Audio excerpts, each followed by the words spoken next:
Hello and welcome. This is Tanya Brown, your spiritual business coach, and today I want to talk to you about boundaries.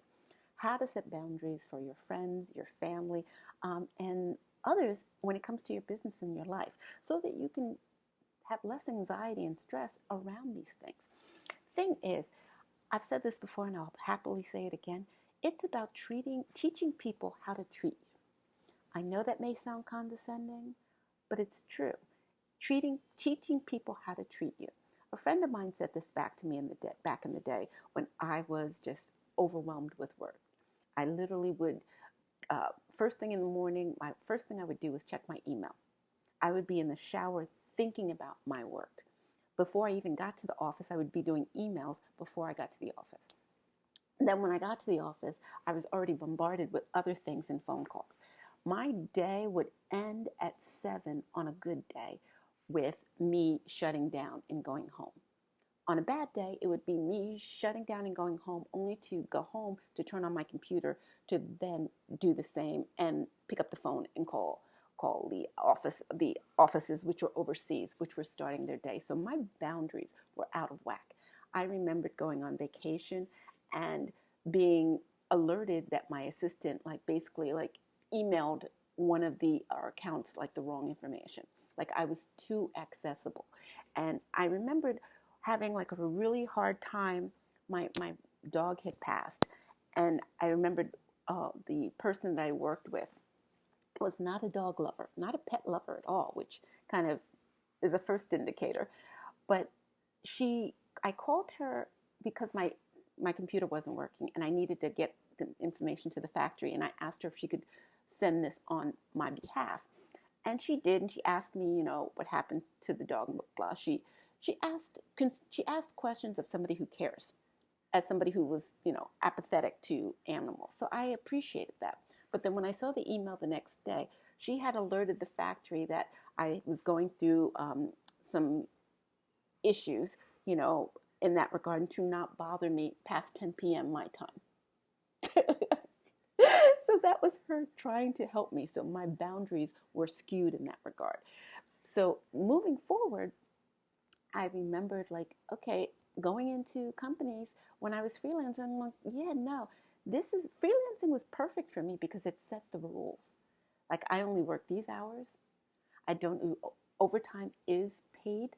I remembered I was freelancing with a company and they wanted me to do a trip to the West Coast, but freelancing would involve me basically being paid for 24 hours, for the flight and all this other stuff. If they did it through the agency, so they kind of said, well, we don't want to work through the agency. We want to just kind of talk to you. Can we maintain the same thing? We'll pay for your flight. We'll pay for your hotel.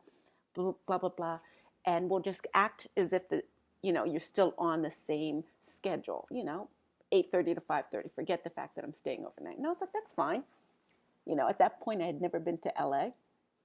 Actually, it was San Francisco. So I was like, fine, that's great. But the thing is, it's about setting your boundaries. And ever since the first time where my boundaries did not exist, I formulated a plan of what I was going to do moving forward. So I realized that, I was going to set my schedule. When I started working full time for any company, I was going to set my schedule. And from the day forward, I was going to establish that this is how I work. And the thing is, and this applies to everybody, when you show them who you are, people will respond that way. You come in, I came in cheery, confident, and yeah, this is when I step out. This is when I go home. And when I get in the elevator, it stops. Work stops. And I do the same thing with my personal calendar, with my clients. I will, allow certain things, but then certain things I don't allow. There was one instance I had a Zoom session with a group, and she booked for three people. So as I'm starting to get started, I said, oh, okay, we're all here, right? She goes, no, so-and-so's coming down. I said, no, you booked for 3. She said, oh, I booked for 4. And I said, no, you booked for 3. She goes, oh, I could pay you afterwards. And as my brain is thinking, I was like, yeah, you know what? No. I said, let's just go with the 3. And she said, okay, fine. And the gal left. But then in the background, I saw her sneaking down the stairs, like literally, like behind me is the staircase. And she's sneaking down the stairs and sitting on the couch. And I'm like, I see you. And I said, you know what?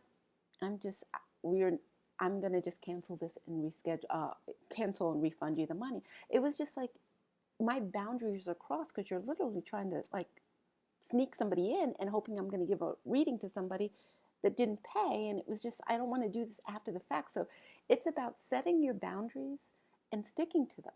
And when you do that, you start to feel more comfortable doing more in the future. Again, it's about showing people how to treat you. And it's not always complicated. It's just about showing up who you are and expecting them to do the same. Now, here's the thing. When you're thinking of your boundaries, think of the times that you did not feel good. You were in a position where it's like it felt icky. That's when your boundaries are being taken advantage of, when your personal space or your emotional space is being treaded upon. So when you feel that, that's a boundary. And remember that feeling, because you're going to put things in place so you don't feel that way again. Maybe you let somebody go too far. Maybe somebody overstepped their boundaries. Maybe they got too close. And I remember, just to give you context, I remember working in a company, and this gal that I worked with, friendly, very friendly, but she was very touchy-feely. Now, as a woman to another woman, you're probably thinking, oh, that's not a big deal. But yeah, it is a big deal. And I remembered that, after a few times, like she would tap me on the ass, when I came in, or, she would be like in your hair, like, what do you do with this? Like, oh, how do you do this? Like, it seemed very like, it seemed very nothing until I started to notice it more. And I remember once I was standing in an office and she put her hand on my stomach and my back, and I'm like, thinking, who is this woman? And I was just kind of frozen, like, this person that I barely know is holding on to my stomach and back for how many seconds? And the next day, she saw me and she said, hey, Tanya. And she proceeded to tap me on the posterior. And it was just like fumes coming out. And I remember going to my desk, because I'm not confrontational. I'm not. And I just started to send her an email. And I was like, subject line was like, stop touching me. And I went into detail, like, certain things that she did. And I'm like, enough, stop, please.